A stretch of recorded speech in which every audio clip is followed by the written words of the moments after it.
God bless. This is Mark Anthony DeBello, and you're listening to NFL Moneyball, brought to you by NFL Extended Strategic Principles, found on the web at nfl-esp.com.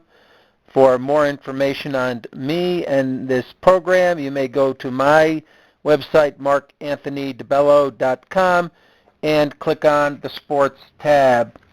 Today is Sunday night, January the 3rd. It's 9 p.m. Pacific Standard Time here in Las Vegas, Nevada, where the NFL regular season is just completed with a Week 17 victory by the Vikings over the Packers. So this is going to be, again, a half-an-hour program. We're going to cover the games from the perspective of NFL ESP, Las Vegas, and even fantasy. There's a lot to talk about. So I'm going to record this message now, even though tomorrow is Black Monday as far as head coaching firings go. And for the record, that's when we begin our study for the next season. Not only the teams that are in the playoffs, but most especially the coaching changes as we rank coaches on a, numerical power rating scale. We saw some coaches depart who we knew weren't, high-rated coaches like Coach Kelly in Philadelphia. You heard me at the beginning of the season predict they'd only have 5 wins. For example, other coaching moves really help a team, like Coach Kubiak in Denver. So, again, we begin our assessment on beginning the next day. I've already done some research for the playoffs already. Now that the, format has been set and the brackets have been set. So what I'm going to do here in the 30 minutes is I'm going to cover the standings and more of, something of a regular season quick synopsis, a sentence or two on each team, then cover the results from Week 17, and then move forward into looking ahead toward the playoffs and ultimately the Super Bowl. A few notes, as I like to open with some societal or cultural notes. I couldn't be more positively proud to the few people who listen, believe it or not. I don't believe you'll hear a more accurate assessment or a greater truth, thanks to the Lord God, of what happened this NFL season, not only from the beginning of the season until the end of this regular season, but also week to week. Definitely not in the mainstream media, who I respect that they have a job. I'd like to be a mainstream media member. I've been credentialed, covered games in the past, but, the fact that I have one of the smallest voices on the internet, in a sense, compared to people who have millions of viewers and are highly overpaid to just weekly give bad, opinions and inaccurate assessments of games, just drives me batty, okay? So anyway, having said that, I'm prayerful that maybe someday somebody will listen back to these recordings. They'll see the timestamps on them. They'll compare them to other people. I mean, I can tell you what the other people are picking. I listen to them. I listen to them from the beginning of the year, every week. And again, after week 2 in the NFL, I don't think you'll ever hear anybody in the last 10 years, every season we've been, and I say we, being God and I, the most accurate of anybody you hear, or at least, that's broadcasting. So let me go over the regular season last week's results, and then I'll get into the standings and how these teams finished their year, and do a little recap on that and maybe a little look ahead, and then we'll get into the postseason. So the first game, New Orleans-Atlanta, I mentioned New Orleans could probably win that game. You see something in NFL ESP, we see this a lot. I mark it down as G and B, the letter G and the letter B. It's good, bad, good, bad. If a team plays a really good game, they have a letdown the next week, and vice versa. If they play a bad game, they really play well the next week. It's like it's a bell curve. It's just a momentum, and when we talk about NFL ESP, motivation or momentum is a part of that, not to mention the spiritual, which is a big part of this as well, the good and bad side of things, not to mention the other 2 phases, which are the X's and O's and strategic. Now, Atlanta, we know they played their Super Bowl last week against Carolina. they had, something of a letdown this week in what was even, a closely rated game anyway. So we're not surprised that New Orleans came and beat them. As we projected, you probably didn't hear in a lot of places, the Jets lost to Buffalo. God bless the Jets. I interviewed with them at the beginning of the year. I told them that they were probably going to miss the playoffs at the last week of the season, either because of I actually predicted Buffalo would beat the Jets the last week of the season, 2 weeks, I think, into August, and said you're going to wish you had NFL ESP so you could either win this last game or win one more of those games against New England. I actually thought they'd probably lose both games to New England, so I give them credit for that. And knowing that NFL ESP increases a team's win productivity by 10 to 15% minimum, that's 1 to 2 to sometimes upwards of 3 games, that the Jets would be in the playoffs. But again, they didn't latch on to us, and, maybe next year, but I regret that they lost. I will note that the biggest change that I had mentioned to the Jets that they would need is a different quarterback. By that punch in the jaw this season, that happened for the Jets. They were smart to take in Fitzpatrick, and he showed how much higher power rated as a QB he is than Geno Smith, who I told you was one of our lowest ranked quarterbacks in a decade. So that really proved true, as I noted. For the Jets, they increased the record, as I noted. Did even better than I thought. I think they ended up 10-6. I thought they'd be 9-7. But either way, we projected Buffalo to beat the Jets, and that came true. Detroit and Chicago, we said would be a close game. I leaned toward Detroit. They did win. I had mentioned about the power spread number, or the Vegas version of that number. So that was a close game as we projected, but again, Detroit won it. Baltimore ended up keeping it close against Cincinnati as we projected. To those of you with a Vegas perspective on it, I give credit to Baltimore. Hopefully get an interview with them this year.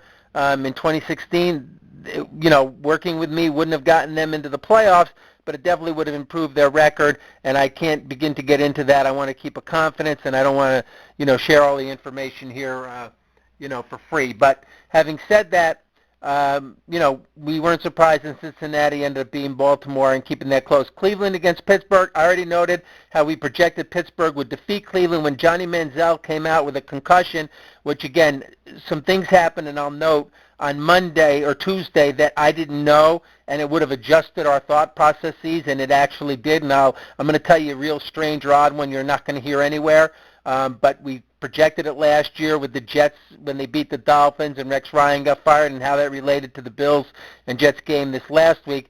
But I'll get to it when we talk about the Philadelphia game. But Pittsburgh, we projected from the beginning of the year, basically in week 2.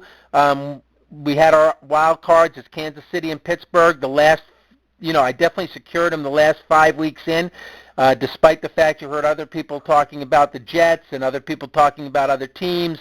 We weren't surprised Kansas City came on after 5 losses. They had a real tough schedule the first 5 weeks. People don't seem to, they don't know how to rate the schedule. That's what NFL ESP does. We power rate the teams. They don't have the data. They look at the records or whatever they look at, or word of mouth. I don't know what. I'm speaking, directly about the media. But again, we knew that Kansas City was a high-rated team. So, again, we projected Kansas City and Pittsburgh to be the wild cards, and they were. Washington defeated Dallas. I was shocked by this, but again, this was a change. We didn't know Washington was going to play their starters. They did. That made all the difference. Obviously, Dallas kept the game, relatively close. In the second half, they got outscored 10-9, but in the second quarter, they defeated Washington 14-3 and only lost 23-34. But again, we didn't know that Washington was going to play their players by the time this broadcast aired. But again, we knew Washington was the better team, and Washington, especially after Tony Romo went down, was our pick to win the NFC East, definitely above the Giants and the Eagles, and that proved true. Houston, I told you I gave a little extra credit to. I know virtually everybody picked Indy to win the Super Bowl. I know I was high on Indy, not as high as everybody else, so I have to admit, we outperformed there in our, projection or prediction. But Houston defeated Jacksonville. I thought actually because of the power spread, not our power spread, but the Vegas version of the spread, that game would be closer. So I'm a little off there. But again, Houston, they deserved the division this year. Indy, as I don't know if you heard me note at the beginning of the season, but for them to get another receiver without having a good enough offensive line, and I heard a few people talk about this was a mistake for them, but we'll get into that as we go over the seasonal standings. Looking back reflectively toward the, last year. I thought Tennessee would keep this game close. It was a toss-up game. It actually was. Josh Freeman did a stand-up job, for the Colts, figuring, he had never been there. And the Colts, I give them credit for playing hard, whether they played for their coach or just for pride, thinking they had a chance to, which we knew they didn't really have a chance to win that division, in the final week. But again, I admit I liked the Colts early on. I underranked Houston, but I did a lot of the data now. We have all the research, as we move forward toward the postseason. As you heard me say here, Miami could very well and would probably upset New England. They did. They were a double-digit power spread, or at least a spread in Vegas underdog. You didn't hear that from anybody, that Miami would play well. We said New England was overrated in a sense and would lose at the end of the year. They were weakening on, the offensive side of the ball, and they had not played that tough a schedule. Actually, they had one of the easiest schedules, and they had one of the easiest schedules next to Washington of all the playoff teams. And you already heard me, speak poorly of the NFC East and the NFC South, Carolina's division and Washington's division. But again, New England had, got where they got because they were motivated at the beginning of the year with Brady. But I get into that. I'm getting into some, seasonal stuff. But so there was our prediction of Miami, New England. I have to admit I was wrong here. The Giants against Philadelphia.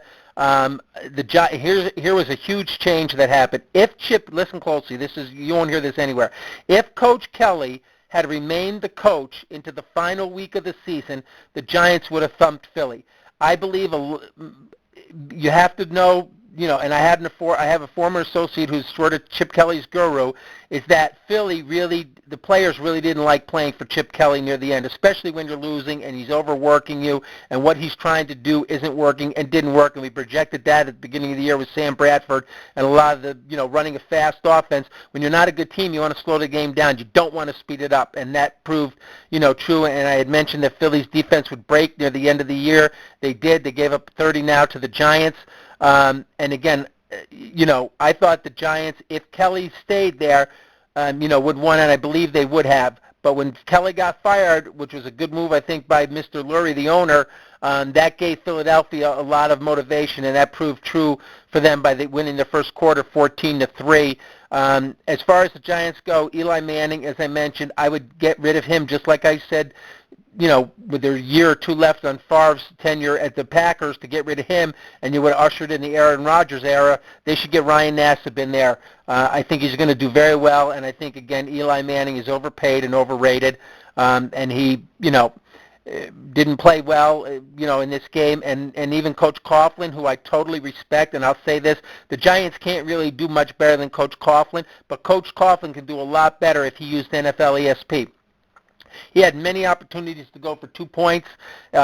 He always plays the game, for the most part with real basic strategy, typical coach's basic strategy. He doesn't understand the power spread. He doesn't really, have a PSI, which we call power spread index, which, we look at the turnovers, the yardage, the strategy decisions, and make the most optimal and productive plays. And, and it showed, especially to me in this game against Philly, there was no reason they should have lost to Philly.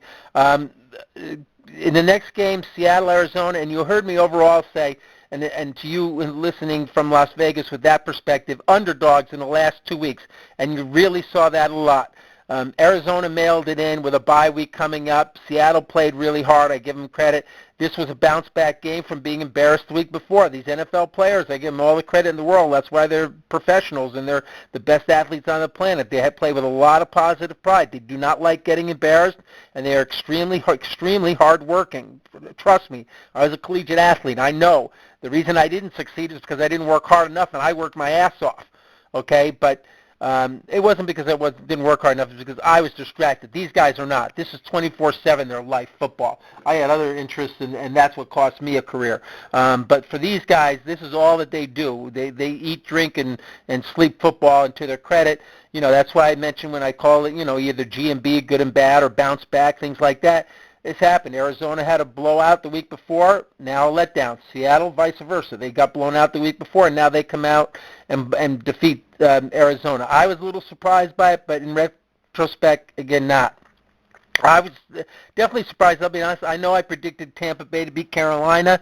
I neglected the bounce-back factor here. Carolina lost to Atlanta, broke up a perfect season. The odds of them losing 2 in a row are long, but again, I admit I was incorrect. I really thought Tampa would play much better there. Denver, now here's a real key thing going on in Denver now, and you see this a lot with coaches. I actually saw a statistic on I think first-time coaches with winning records, I think for the Jets came in, and it was Coach Ryan, Coach Bowles, and then a couple coaches before that. But I think that's because the Jets get rid of their coach a season too early, meaning there's sort of a lag. It's the players who play, and I've seen this happen a lot of times. The coach will get a lot of credit because he comes in when the team is really about to peak, and the next year they're going to really hit their high, whether that's getting to the Super Bowl or a better one-loss record, and ownership or the GM or the president gets rid of the coach, and then that team, continues on its ascension, and they peak, and that coach who came in got the credit for, taking him from level B to level A. It's not always the coach, okay? It's just the natural ascension and an increase in the talent and the ability of a team. Again, I think you see that in a lot of situations. And what I had wanted to mention here, looking at the Denver-San Diego game, is sort of relative, to, and you're going to have a real coaching decision here, because I mentioned I'd like to change to Coach Kubiak, but here's what I wanted to mention about that game. Brock Osweiler didn't play that poorly. There was some turnovers, a tip ball interception. They made a change. Coach Kubiak made a change, and he puts in Peyton Manning, and now Peyton Manning looks like a hero again, and Denver comes back to win. Denver would have come back to win if Brock Osweiler stayed in the lineup, I believe. And I still believe, and you see how we power rated him, Denver is much better in power rating. We had him ranked number 1 right a notch ahead of Pittsburgh. I've altered that a little bit now because I've really finally finalized with the postseason, some of this data I've been derelict in producing, but they're going to give all this credit to Peyton Manning now and potentially put him back in the lineup, and that actually lowers Denver's power ranking as far as NFL ESP is concerned. So the best thing Denver could have done is not, is have the, courageousness, if you will, or the moxie or the information or the data to get Osweiler back in the lineup. But again, now they've got sort of a quarterback carousel there. Thankfully, they have a week off to figure it all out, but again, they'd be better off with Osweiler in there, quarterback. But we said that San Diego would keep it close with the spread. They did, but that Denver would probably win, and they did. Oakland, Kansas City, again, Oakland covered. We projected they would keep that close. Kansas City, you already heard me mention, is a pretty darn good team. We knew they were a pretty good team after the first couple weeks of the season, despite a bad one-loss record, because we knew the ranking of the teams that they were playing. I can flip to a chart quickly, and I'll just note for you that, the first weeks of the season, they played 4 playoff teams: Houston, Denver, Green Bay, and Cincinnati. Okay, nobody realized that. We knew back then those were some of the teams. Houston did surprise us, but we projected Denver, Green Bay, and we, you could figure Cincinnati was going to be in the playoffs. And then they had a game against Chicago, and then right back to 2 playoff teams, Minnesota and Pittsburgh. Okay, that's why I had a bad record. But these prognosticators, they're terrible. They all said, and we'll get into this quickly, but Atlanta would be in the playoffs. They're not. Kansas City wouldn't be. They are. Minnesota wouldn't be. Minnesota is. The Giants would be. The Giants aren't. Philly would be. The Philly isn't. It's ridiculous what these people say. It really upsets me. But anyway, let's get to the rest of the games. Projected because of that spread information in Vegas that San Fran would upset St. Louis, and they did at home. They fired their coach. I'm not sure if that's a positive move, because I believe the problem in Frisco was something to do with Colin Kaepernick, who I believe is still better than Blaine Gabbert. Gabbert's not the answer. He's not very highly ranked on our quarterback list. Never was when he got into the NFL. I respect him. God bless him. I wish I looked good-looking young guy who's in the NFL. So I'm not dissing him. I'm just noting, and it's all in relation because all these coaches and all these NFL guys, for the most part, have worked at their profession to get where they are. But God and NFL ESP, were the wisest. That's just the way it is. Minnesota played Green Bay. That game I mentioned just concluded. Again, a division reversal there. Not surprised by that. Actually, I think Minnesota proved to be a better team than Green Bay this year. I think they're in a way the new Seattle, especially their defense. But let me get into now, because that covered how we projected the games last week. Let me get into the standings, what happened during the year here. We've got about 10 minutes left in the program, and then I'll get to what I believe is going to happen at least this week in the postseason. So we had New England win that division. Again, we projected the Bills to do better, but when Brady came back in and got the nod, that really inspired them when he beat the Deflategate issue. We said that the Jets would be better and just miss the playoffs, and they did, and Miami last. So we were basically spot on in that division. Not a lot of people thought the Jets would do better this year. We did. I actually emailed the organization that, but and then I give some credit because people here in Vegas, from the way they look at games, from some of the data that we supply with the power spread, when they take their version of it, they got some of our data and saw that the Jets would actually do better this year. And then we knew that was definitely going to happen when Geno Smith, was relegated to a backup. Denver, not surprisingly, won the West. We projected to be Kansas City, followed by San Diego. It was Kansas City, Oakland, San Diego. I give Kansas City a lot of credit. Again, I think the big change there is Alex Smith running. I don't think Coach Reed can coach a Super Bowl team, but Kansas City is a well-rated team by us in a couple of categories, and I'll get into that going into the postseason here. Oakland, I'm not fond of their coach, but again, I know they're improving with their talent because ultimately they have to if they keep getting high first-round draft choices or high draft choices throughout, and they do. In the North, Cincy and Pittsburgh, as I noted, Pittsburgh would be there. They're actually a really well-ranked team. We rank them higher than Cincinnati, even with Dalton in the lineup. They're more highly rated, I think, than Cincinnati. So we're not surprised they got the wild card. Baltimore, I've already talked about repeatedly. They just have to do a total overhaul.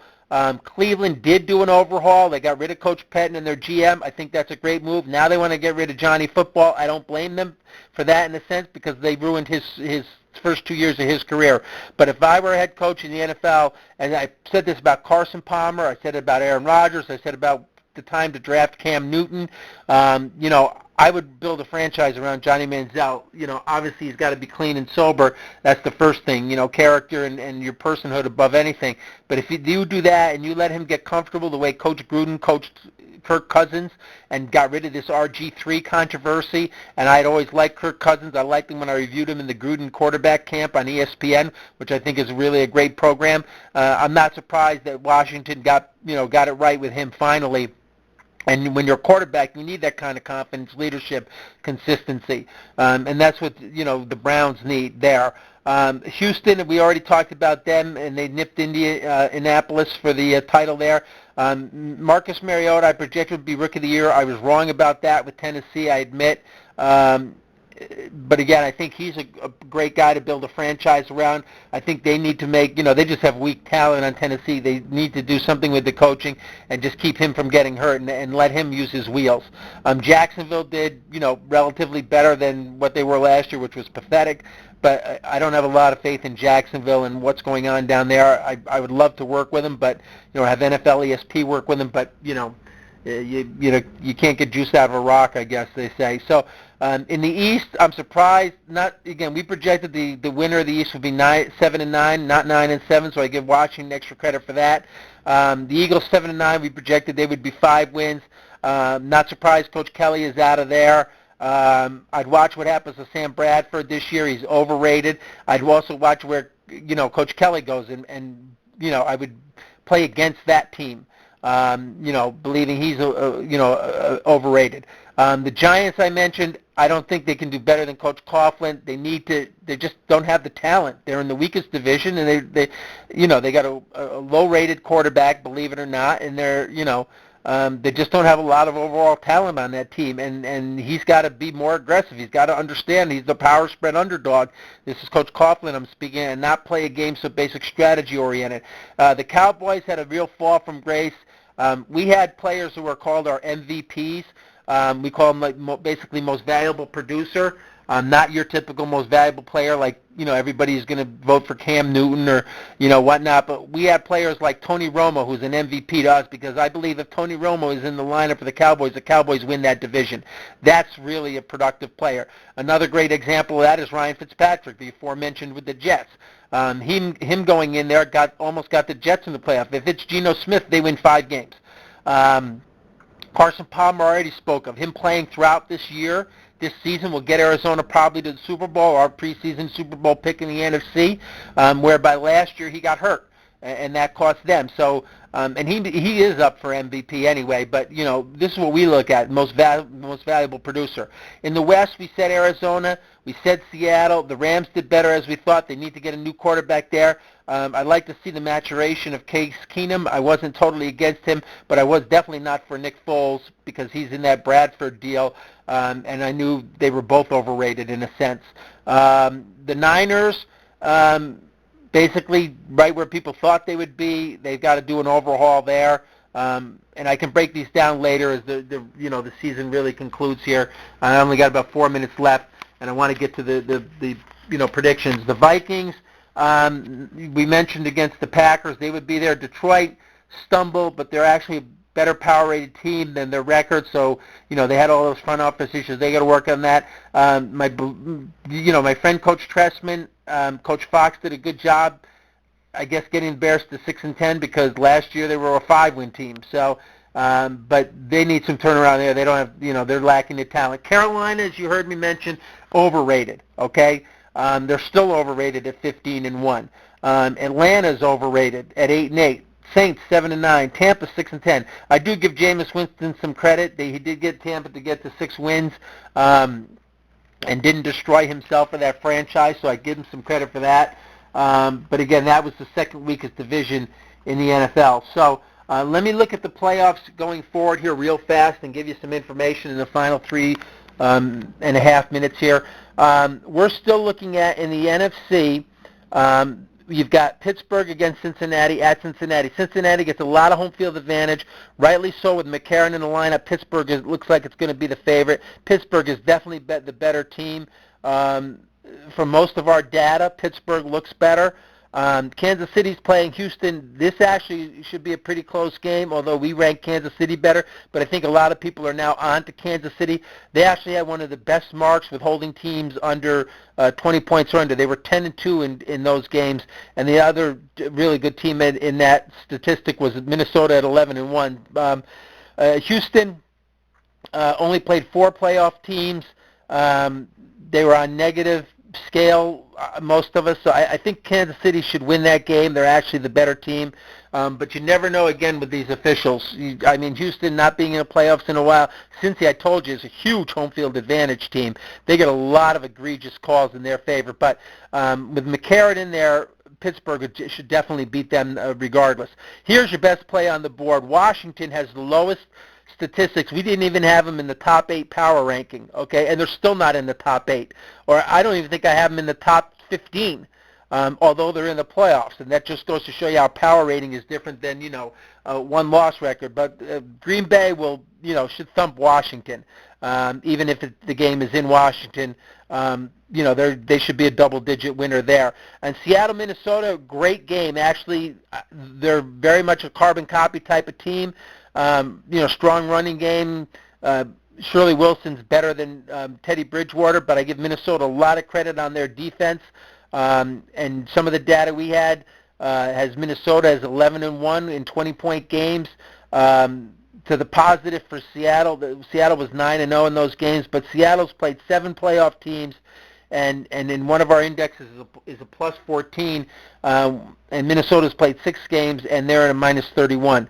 And then when you get to the next round, and I'll get into this later on because we only got a minute to go, New England overrated. I think Denver and Pittsburgh are the best 2 teams in the AFC. Actually, Denver, Pittsburgh, KC, probably in that order. Maybe I would sneak Pittsburgh Kansas City ahead of Pittsburgh maybe, or either both of those ahead of Denver if they go with Manning.